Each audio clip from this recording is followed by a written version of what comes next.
औज़ुबिल्लाहि मिनश्शैतानिर्रजीम बिस्मिल्लाहिर्रहमानिर्रहीम। अस्सलामुअलैकुम dear students, 9th class आप सभी स्टूडेंट्स को वेलकम। आप लोग माशाल्लाह हायर हिस्से में आ चुके हैं। मैंने अप्रैल में ऑनलाइन क्लासेस दी थी। जिन बच्चों ने नहीं ली है, जिन बच्चों ने अभी हमें रिसेंटली ज्वाइन किया है, उनके लिए मैं अगेन दोबारा से सूरह अनफाल यानी हमारी कुरानी आयात का हिस्सा पढ़ा रही हूँ। जैसे कि आप लोग जानते हैं कि हमारी किताब 3 हिस्सों पर मुश्तमिल है। नंबर 1 कुरानी आयात, नंबर 2 अहादीस मुबारक एंड नंबर 3 मौज़ूआत मुतालिया। सबसे पहले हम कुरानी आयात की तरफ आते हैं, यानी कि इस कुरानी आयात में हमें सूरतुल अनफाल पढ़नी है। ये सूरत मदनी है। कुरान मजीद के पारा नंबर 9 और 10 में वाक़ है। इसके 10 रकू और 75 आयात हैं। ये कुरान मजीद की 8वीं सूरह है। ये सन 2 हिजरी में ग़ज़वा बदर के फ़ौरन बाद, यानी कि ग़ज़वा बदर हक़ व बातिल का वो मार्का है जो मुसलमानों ने सबसे पहले जब मुसलमान मक्का से हिजरत करके मदीना मुनव्वरा तशरीफ़ लाए थे और अपने आप को सेटल कर रहे थे, तब नबी पाक सल्लल्लाहु अलैहि वसल्लम की क़यादत में ये सबसे पहली जंग थी जो हक़ व बातिल की हुई थी। और इसमें मुसलमानों की तादाद सिर्फ 313 थी, जबकि कफ़ारे मक्का जो थे वो 1000 की तादाद में थे। ये कुरान मजीद की वो सूरत है जो ग़ज़वा बदर के फ़ौरन बाद नाज़िल की गई थी।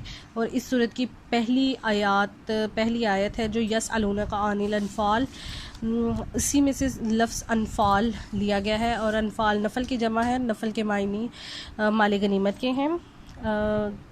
वो माल गनीमत जो कफ़ार से दौरान जंग या जंग के बाद मुसलमानों के हाथ लगा। ठीक है, इस सूरत में हम इस सूरत के पहले रुकू को आज हम पढ़ेंगे। और पहले रुकू में 4 बेसिक पॉइंट है। नंबर 1 माल गनीमत की तकसीम के काम है। नंबर 2 मोमिनीन की सफ़ात है। नंबर 3 नबी करीम सल्लल्लाहु अलैहि वसल्लम की दुआ की कबूलियत है। और नंबर 4 फरिश्तों के ज़रिए अहले ईमान की मदद है। ये 4 बेसिक पॉइंट रुकू नंबर 1 में मौजूद हैं। इनको आपने याद रखना है कि 4 बेसिक पॉइंट रुकू नंबर 1 के कौन से हैं। इनको आप नोट डाउन कर लीजिए। मैं कैमरे को स्टे ऑफ कर रही हूँ। चलिए, अभी हम सूरत की तरफ आ जाते हैं।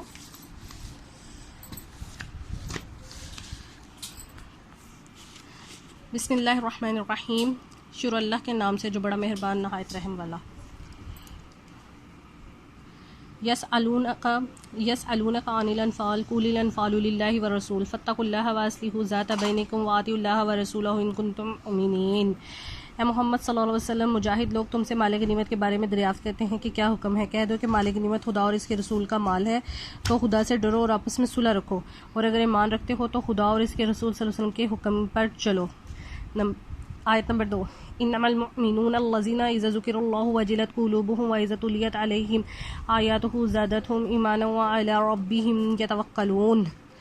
मोमिन तो वो हैं कि जब खुदा का जिक्र किया जाता है तो इनके दिल डर जाते हैं, और जब इसकी आयात पढ़कर सुनाई जाती हैं तो इनका ईमान और बढ़ जाता है और वो अपने परवरदिगार पर भरोसा रखते हैं। अल्लज़ीना युकीमूनस्सलाता व मिम्मा रज़क़नाहुम युनफ़िकून। और वो जो नमाज़ पढ़ते हैं और जो माल हम उनको दिया उसमें से नेक कामों में खर्च करते हैं। उलाइका हुमुल मुमिनूना हक़्क़न लहुम दरजतुन इंद रब्बिहिम व मग़फ़िरतुन व रिज़्क़ुन करीम। सच्चे मोमिन और उनके लिए यही सच्चे मोमिन हैं और उनके लिए परवरदिगार के यहाँ बड़े बड़े दर्जात और बख्शिश और इज़्ज़त की रोज़ी है। कमा अख़रजका रब्बुका मिन बैतिका बिलहक़ व इन्ना फ़रीक़म मिनल मुमिनीना लकारिहून। इन लोगों को अपने परवरदिगार से इसी तरह अब इन लोगों को अपने घरों से इसी तरह निकलना चाहिए जिस तरह तुम्हारे परवरदिगार ने तुमको तदबीर के साथ अपने घर से निकाला। और इस वक्त मोमिनों की एक जमात नाखुश थी। हम पहली 5 आयात पढ़ चुके हैं। जैसे कि पहले पता है आप लोगों को कि पहला रुकू 10 आयात पर मुश्तमिल है। उन 5 आयात में हमने 2 चीज़ों का जिक्र पढ़ लिया है। एक आयत नंबर 1 थी जिसमें माल गनीमत का हुक्म था कि किस तरह उसकी तकसीम करनी है। आयत नंबर 2 से लेकर आयत नंबर 5 तक आपको मोमिनीन की सफ़ात के बारे में बताया गया। जैसे मैंने आपको 4 पहलू बताए हैं कि किस तरह आपने एक रुकू में 4 हिस्से पढ़ने हैं। आगे युजादिलूनका फिल हक़्क़ि बाद मा तबय्यना कअन्नमा युसाक़ूना इलल मौति व हुम यंज़ुरून। और वो लोग हक़ बात में इसके ज़ाहिर हुए पीछे तुमसे झगड़ने लगे, गोया मौत की तरफ धकेले जाते हैं और उसे देख रहे हैं। वाइज़ याइदुकुमुल्लाहु इहदत ताइफ़तैनि इन्नहा लकुम व वतवद्दून अन्ना गैर ज़ाति शौकाति तकूनु लकुम व युरीदुल्लाहु अन युहिक्कल हक़्क़ बिकलिमातिही व यक़तअ दाबिरल काफ़िरीन।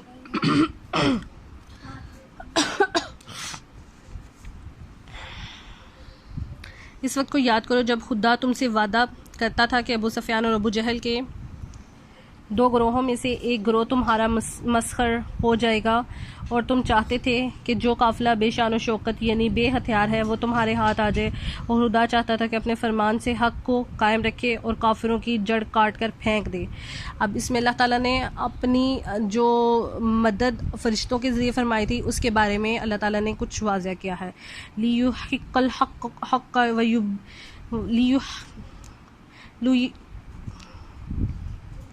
लियुहिक्कल हक़्क़ व युबतिलल बातिला वलौ कारिहल मुजरिमून।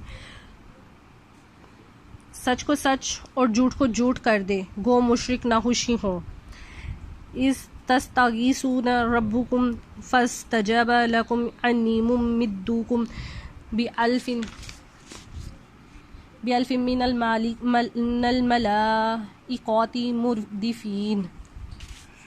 सॉरी स्टूडेंट्स, लाइट का इशू आ रहा है।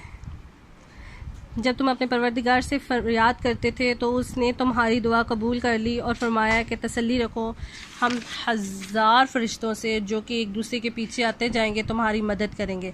अब ये अल्लाह ताला ने नबी पाक सल्लल्लाहु अलैहि वसल्लम ने जब दुआ फरमाई तो ये अल्लाह ताला ने फरिश्तों के ज़रिए अपनी मदद का वादा भी पूरा किया। इसमें वमा जअलल्लाहु इल्ला बुश्रा वलिततमइन्ना बिही कुलूबुकुम वमन नस्रु इल्ला मिन इंदिल्लाह इन्नल्लाह अज़ीज़ुन हकीम।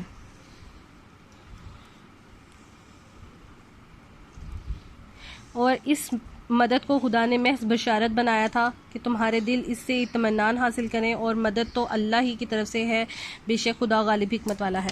स्टूडेंट्स, काइंडली आप लोगों ने ये पूरी 10 आयात का तर्जुमा पढ़ना है।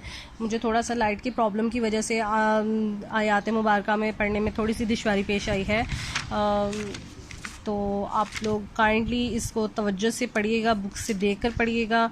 मैंने जो 4 बेसिक पॉइंट आपको फर्स्ट रुकू के बताए हैं वो भी, और जो मैंने छोटा सा खुलासा आपको इस सूरत का बताया है वो भी अच्छे से इसको याद करिएगा। आपके पास कल का दिन भी है, परसों का भी है, यानी कि सैटरडे, संडे एंड फ्राइडे आपके पास बिल्कुल रिलीफ में है।